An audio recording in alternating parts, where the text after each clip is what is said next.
السلام علیکم پاکستانی میرے بیک گراؤنڈ میں دو آپ کو بلڈنگ نظر آ رہی ہوں گی جی، یہ ٹاور ہے اسلام آباد کے، اور یہ بنے ہیں جی ہوٹل کی جگہ، ان کی جگہ 5 اسٹار ہوٹل بننا تھا جو پاس ہوا تھا CDA کی طرف سے، لیکن انہوں نے یہ جو ان کے آنر ہیں انہوں نے یہاں پہ رہائشی اور کمرشل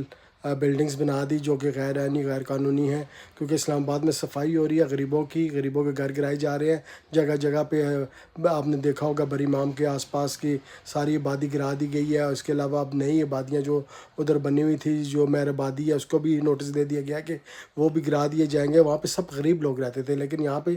سب امیر لوگوں کی رہائشیں ہیں، اور اس میں سیاستدان بھی موجود ہے۔ اس کو بھی گرانا چاہیے ہر صورت، کیونکہ یہ بھی غیر قانونی ہے۔ وہ اگر غیر قانونی تھے گھر، تو یہ بھی غیر قانونی ہے۔ سب کے ساتھ قانون کے مطابق کام ہونا چاہیے، سب کے ساتھ برابر کا سلوک ہونا چاہیے۔ وہ نہیں بچے تو یہ بھی نہیں بچنا چاہیے، بے شک کوئی بھی مسئلہ ہو، اگر یہ غیر قانونی بنے ہیں تو ان کو بھی گرا دینا چاہیے، جیسے غریبوں کے گھر گرائے